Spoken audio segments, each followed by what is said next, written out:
Hey guys, how you going? Hope you're all doing very well. This afternoon I'm going to be doing another movie review, so hopefully you find this one interesting. This movie is a thriller from South Korea, Korean language English subs, released in the year 2017, directed by Jang, and this film is called Forgotten.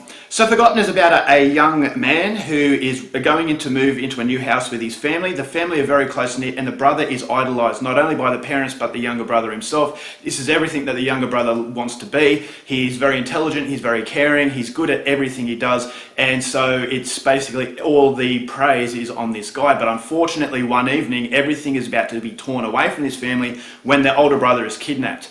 So 19 days have passed, the police are onto nothing, no one knows what's happened, but then inexplicably after the 19 days he turns up and he has no recollection of what's happened, but he wants to integrate himself in the family once again. But unfortunately for the younger brother, he suspects that something is going on, but he doesn't know whether or not he can trust himself because he's on anti-anxiety medication and he's forgotten to take it from time to time. So he doesn't know whether or not it's reality or fantasy, but if it is reality, the family could be in danger. So whether or not that's the case is something you're going to have to find out for yourself, because that's as far as I'm going with my synopsis.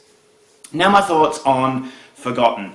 This is a Netflix South Korean horror/thriller film, and so for that I didn't really have the desire to see it. I didn't really think as though this was going to be a top tier South Korean film, but it wasn't until my very good friend here on YouTube, I'm not going to name her just in case she doesn't want to be named, but she has a very good taste in film and she told me that this is one I definitely needed to check out. So trusting her taste, I hoped that this was going to be a top tier, really good experience, and I was not let down. So to this friend, thank you very much for recommending this to me, and as a result of that I'm going to recommend this film to everyone else. Now why this film really got me was its story. The story was absolutely fantastic. It keeps evolving in a way that when a reveal happens, you think as though that's it. That's the way the movie's going to finish, but then it evolves once again, and so it has kind of three tiers to this story. The first tier is a horror/thriller, the suspenseful moments. You don't know if you can trust the main character, and if the main character is onto something, no one is believing him because he's off his medication. So there's a lot of uncertainty, there's a lot of grey area, and grey area creates Alfred Hitchcockian suspense, and I thought this movie really nailed that suspense. I thought it was very cold, very dreary, and I thought it was actually quite scary. It was very creepy in some instances because there's evidence to suggest that this guy is onto something, and there's evidence to suggest that it is a result of his medication.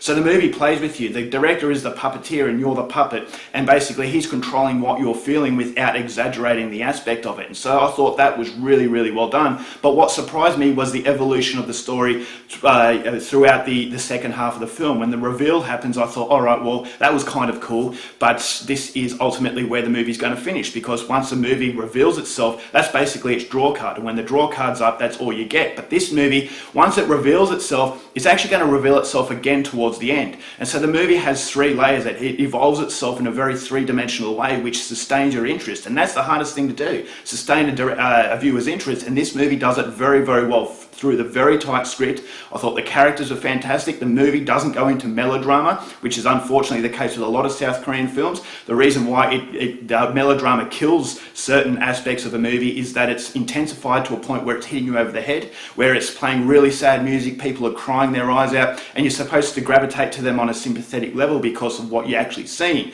and what you're actually hearing based on the senses. But this movie really gets you in a very emotional way because you gravitate to these characters. You actually feel as though you're a member of this family, and although you are a member of a very loving family, there is something underneath that makes you feel very uncomfortable, so you're never quite sure whether or not this family is who they say they are. And so that three-dimensional aspect of their family relationship I thought worked really, really well, and that's basically the solid sort of draw card, and it's the foundation to the film that I thought was executed absolutely fantastically well. The cinematography is excellent, very mysterious. You've got some surreal moments that does beg the question as to whether or not this main character is losing his mind, and the unanswered questions, they are always there. And so if you don't reveal yourself too early, which is what I thought this movie did, then you're ultimately onto a winner. And so this movie reveals itself 2 or 3 times, and at each reveal it just becomes more and more involved. It snowballs in a way that I thought was just a real tragic set of circumstances, and the end of the film, it hits you like an emotional sledgehammer. Is that because you go on the journey with these characters, and so you have the car chases that you would expect from a Korean thriller, you have really good choreographed fight scenes, but the real draw card of this movie is that level of mystery, and that level of mystery really does prove a very powerful punch by the end. So if you are a fan of South Korean cinema and you haven't heard of Forgotten, I definitely think this movie is going to be right up your alley. If I have a problem with this movie is that there is a lot of exposition in the halfway stage, and I didn't really like that, but I thought as though the story was so complex, without it being a mini-series, it really had to have exposition, had to detail everything that was going on. But I just thought as though that was kind of a stopgap in the continuity of the story. I just thought as though it could have been a little bit smarter in telling its story and letting it evolve in a natural way. But that set of exposition in the halfway point, I thought kind of halted the progression. It was kind of like a rest to try and gather in all the information, whereas that level of mystery at the start of the film was very good. And I thought as though the movie wouldn't have been damaged if it had a little bit more mystery and it didn't need to explain itself as much as it actually does. And so that little stopgap kind of disjoints the continuity. But pushing that aside, if you are a fan of South Korean dramas and character studies and basically an evolution of a set of catastrophic circumstances, then Forgotten is definitely one for you. To my friend who recommended it to me, thank you very much. You have my trust as far as movie recommendations are concerned now. So if you're like me and you're kind of umming and ahhing about watching Forgotten, this is definitely for you. It's not a perfect film, it's not one of the best South Korean movies, but it's right up there with the top tier, and as a result of that, I'm going to give Forgotten 4 stars. Alright guys, that's it for my review. Hope you enjoyed it. Till next time, keep watching movies, and I'll see you later. Bye.